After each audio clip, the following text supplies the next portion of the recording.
और ये जो महिला बिल लाया है ये धोखे में लाया है, धोखे में लागू भी करेगा। है कि 33% में दम नहीं और 50 से कम नहीं और 75 साल से हमारा अधिकार रोका गया है। इस देश में तिकड़मबाजों की 75 साल से कब्जा है और कमेरा वर्ग के खून पी करके लुटेरा लोग बैठे हुए हैं। ईवीएम पसंद है, मोदी पसंद है, सब मशीन का खेल है।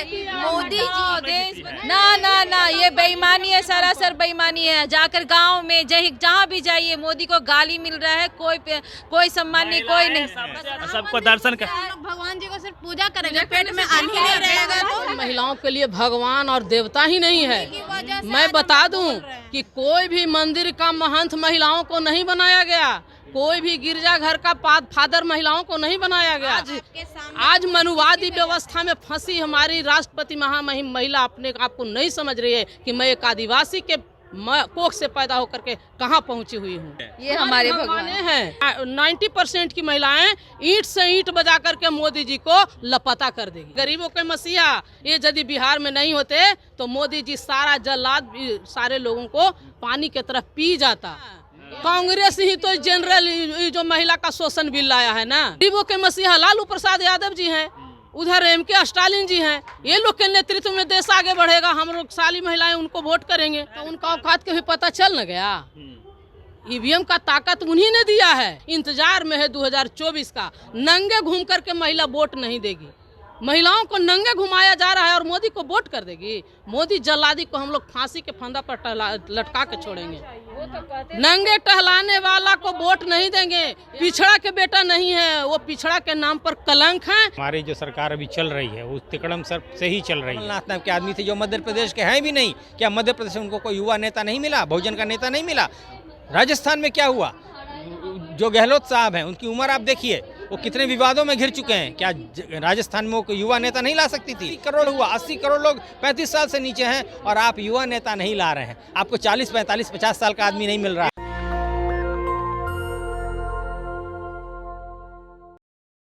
इस वक्त मैं पटना में हूँ। पटना में हमारे साथ मीरा यादव जी होंगे, उनके साथ उनकी टीम है। और जिस प्रकार से महिला आरक्षण बिल जो आया है उसको लेके लगातार मीरा मैम पूरे बिहार में जगह जगह जाके प्रोटेस्ट कर रही हैं।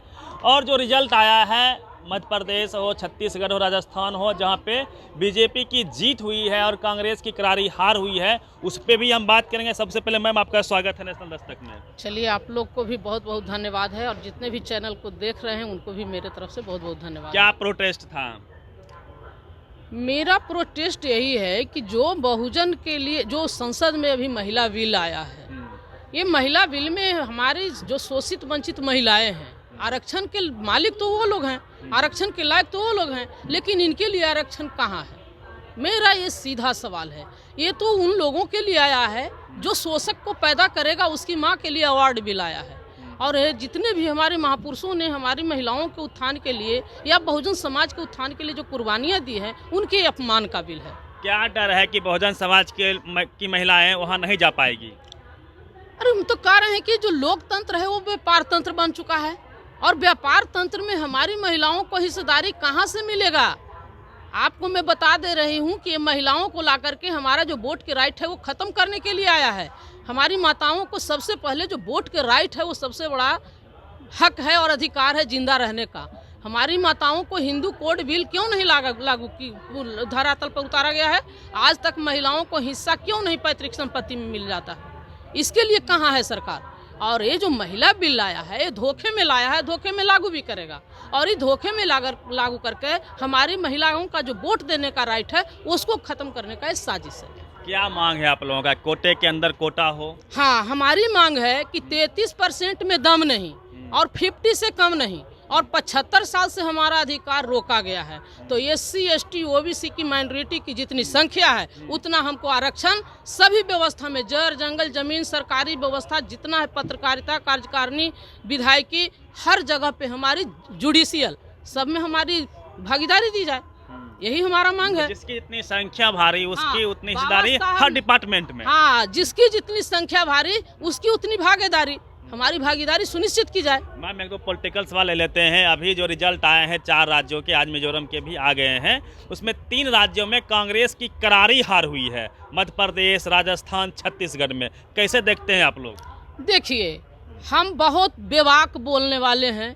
हम अपना जगदेव बाबू के साथ जो हुआ है मैं उनको भूल नहीं सकती। आदरणीय लालू प्रसाद यादव जी के साथ जो हुआ है मैं उसको भूल नहीं सकती, क्योंकि मैं उस वंशज की हूँ, वो 90% कौम से आती हूँ।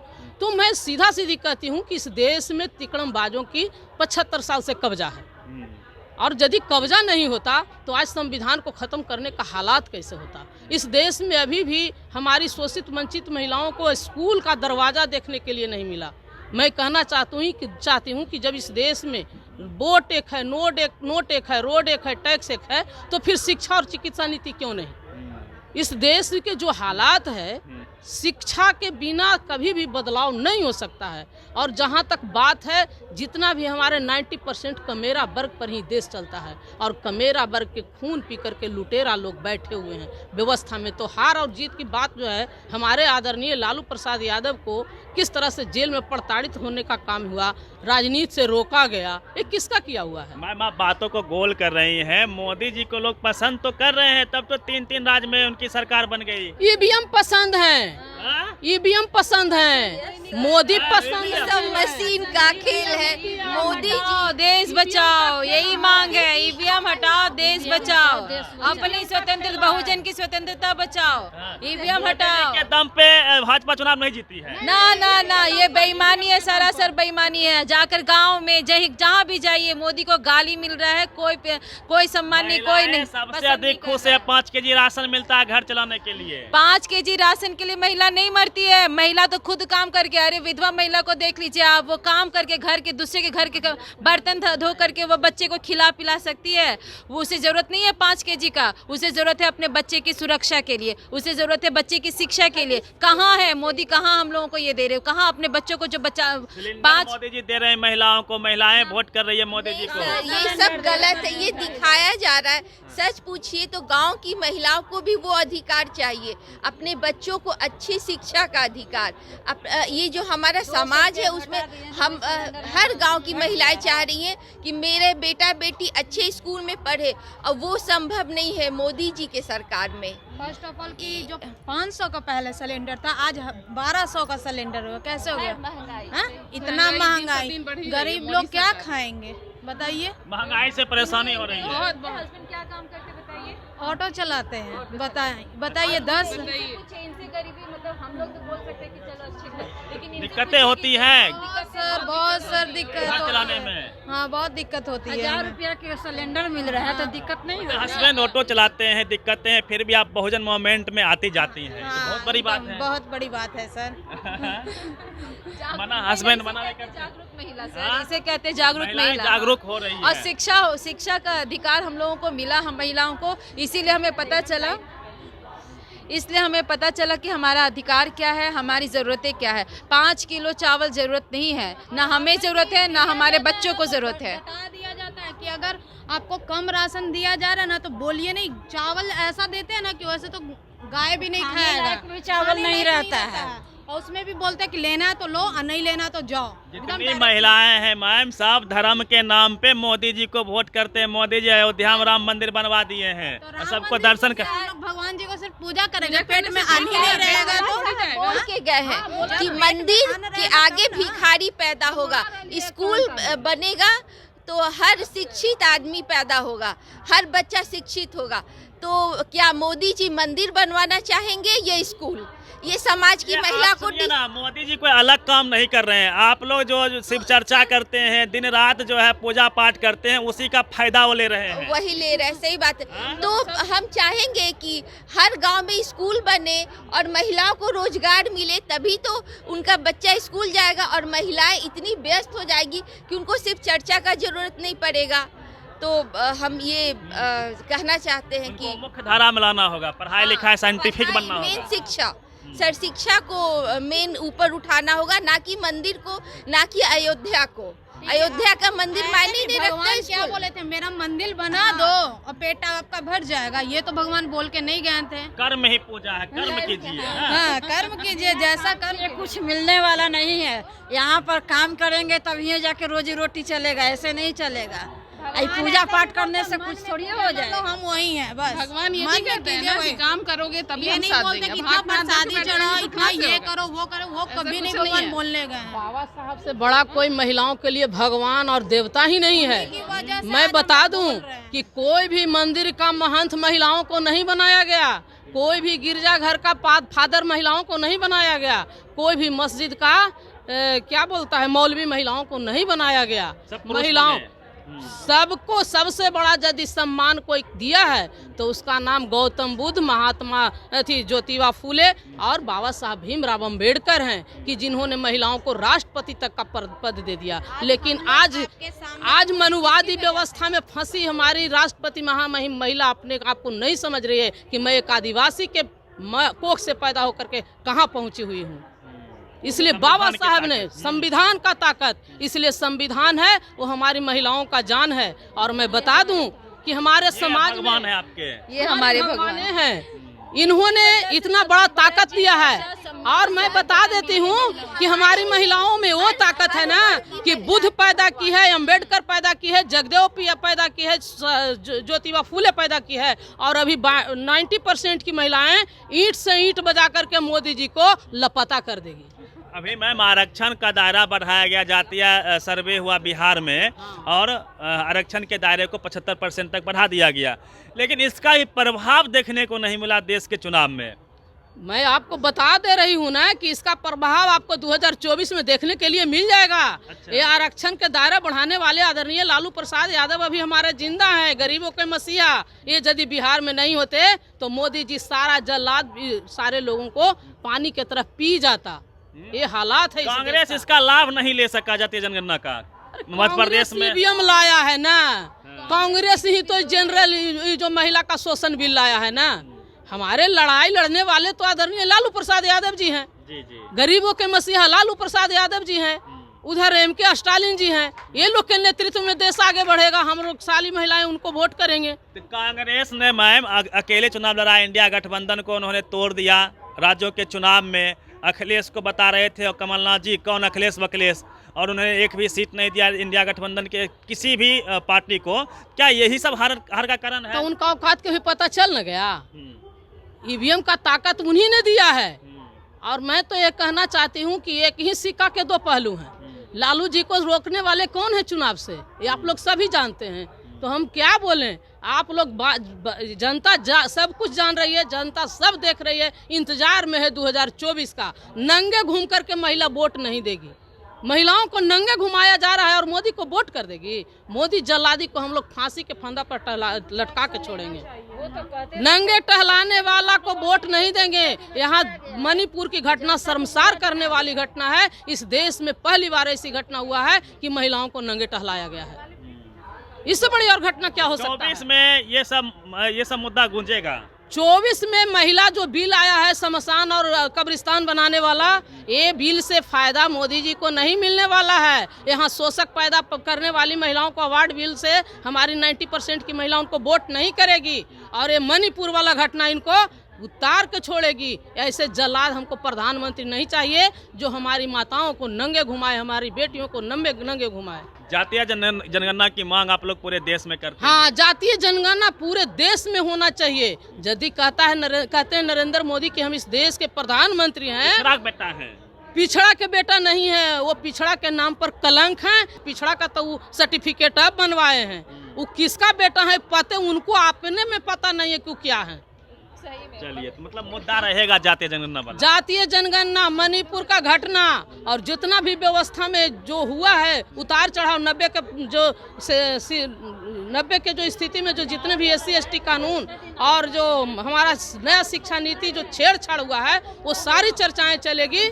और आदरणीय लालू प्रसाद यादव जी के नेतृत्व में भारत में सरकार बनेगी, M.K. स्टालिन जैसा प्रधानमंत्री बनेंगे। बिल को लेके क्या लगता है कि ये अभी तो लागू भी नहीं होने वाली है? हाँ, ये सरकार के द्वारा एक तिकड़म चला गया है, क्योंकि हमारी जो सरकार अभी चल रही है वो तिकड़म से ही चल रही है।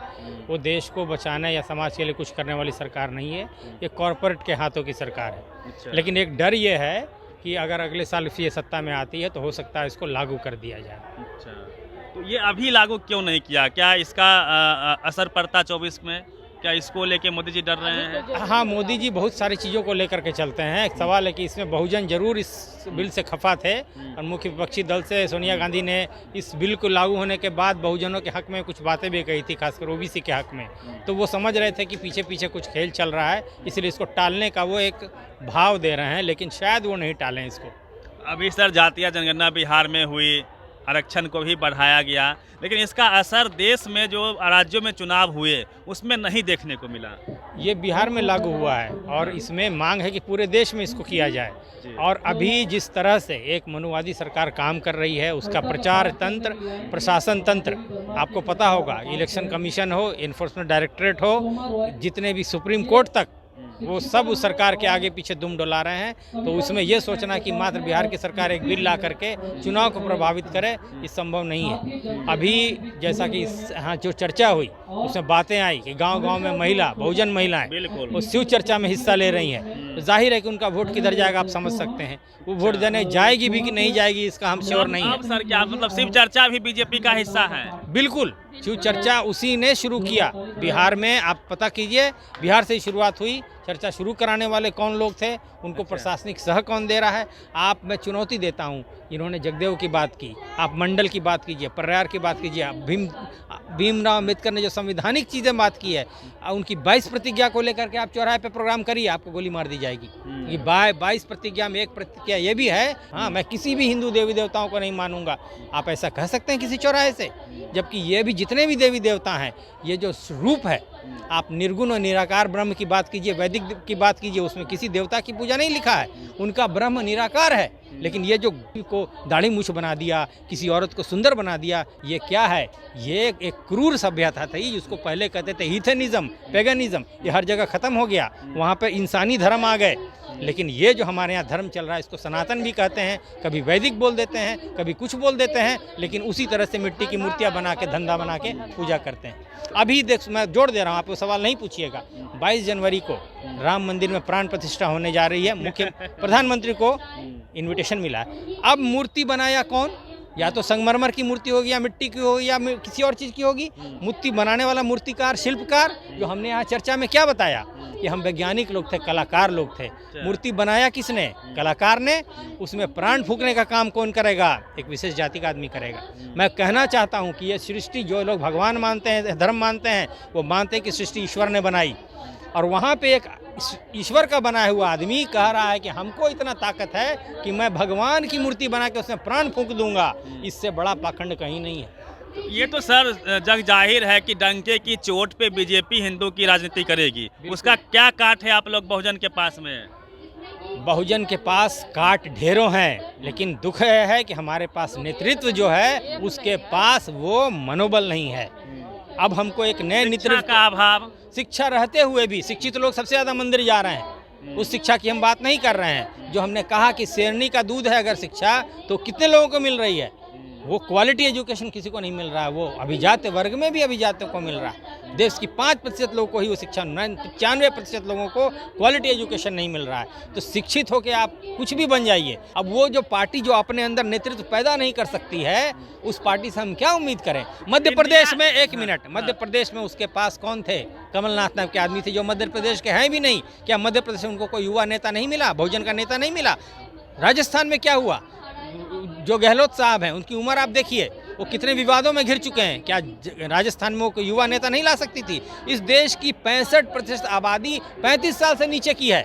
140 करोड़ का 65%, 80 करोड़ हुआ। 80 करोड़ लोग 35 साल से नीचे हैं, और आप युवा नेता नहीं ला रहे हैं। आपको 40, 45, 50 साल का आदमी नहीं मिल रहा है। इंडिया गठबंधन का टूटना राज्यों के चुनाव में, ये भी हार का कारण हो सकता है? अभी तो मैं नहीं मानता हूँ इंडिया गठबंधन टूटा है, लेकिन हाँ, में सब लोग अलग अलग लड़ रहे हैं। अखिलेश जी अलग लड़ रहे हैं, नीतीश जी की पार्टी अलग लड़ रही है। एक बड़ा कारण है। मध्य प्रदेश की मैं बात करूं, मैं राजनीतिक व्यक्ति हूं, मुझे खबर आई कि वहां पर गठबंधन ने 80 सीटें मांगी थी। कहा था कि आप 150 सीट जीतिए, बाकी 80 सीट भाजपा की है, उस पर आप कभी नहीं जीत सकते हैं। 5 सीट मांगा अखिलेश ने, वो भी नहीं दे सकी। हाँ, 5 सीट अखिलेश ने मांगा। वहाँ एक आदिवासियों की पार्टी है, उसको भी नहीं दिया जी। और वहाँ पे CPI CPM की भी कुछ कुछ सीटें कैंडिडेट जीतते करते थे कभी, उनके वोट हैं कम से कम 20-25%, उनको भी इन्होंने सीट नहीं दी। मायावती बहन जी की पार्टी ने बड़ा असर छोड़ा है, कई जगहों पे उनके कैंडिडेट ने अच्छे खासे वोट लाए हैं, तो क्या बहन जी को भी अब इंडिया गठबंधन की तरफ आना चाहिए? ये सवाल मैं तो नहीं समझता हूँ कि बहन जी की राजनीति बहुत सकारात्मक राजनीति रही है, इसीलिए उस पर मैं कोई सकारात्मक रुख नहीं रखता हूँ। वो जो आदमी वोट काट करके ब्लैकमेल करने का काम करें, उनको राजनीति से दूर ही रखा जाए। तो क्या लगता है आपको, इसका असर 24 में भी होगा या इसका असर नहीं होगा? अगर इनको सुदबुद्धि मिलती है तो 24 के चुनाव तक ये लोग अपना सुधार कर सकते हैं, गलतियों को बिल्कुल इस चुनाव से सीख ले करके, और नहीं तो फिर इस देश में जो एक नई खेती आनी है राजनीति की, ये तमाम जो चीज़ें हैं वो खत्म हो जाए, क्योंकि बहुत ज़्यादा विवादों में आज की राजनीति घिरी हुई है। चलिए, बहुत ज़्यादा विवादों में आज की राजनीति घिरी हुई है। कई मुद्दों पे हमने बातचीत करने का प्रयास किया, आप भी अपनी प्रतिक्रिया कमेंट बॉक्स में दीजिए। 3 राज्यों में जो कांग्रेस की करारी हार हुई है, उसका वजह आप क्या मानते हैं? पूरी बातचीत पे प्रतिक्रिया दीजिए। रवि मेहता, नेशनल दस्तक, पटना। नेशनल दस्तक की आपसे गुजारिश है कि अगर इसको बचाना चाहते हैं तो नेशनल दस्तक को सब्सक्राइब करने के लिए रेड कलर के सब्सक्राइब बटन को दबाएं, फिर बेल आइकन की घंटी दबाएं। नेशनल दस्तक को बचाने के लिए बहुत जरूरी है कि हर खबर को शेयर करें, लाइक करें, कमेंट जरूर करें।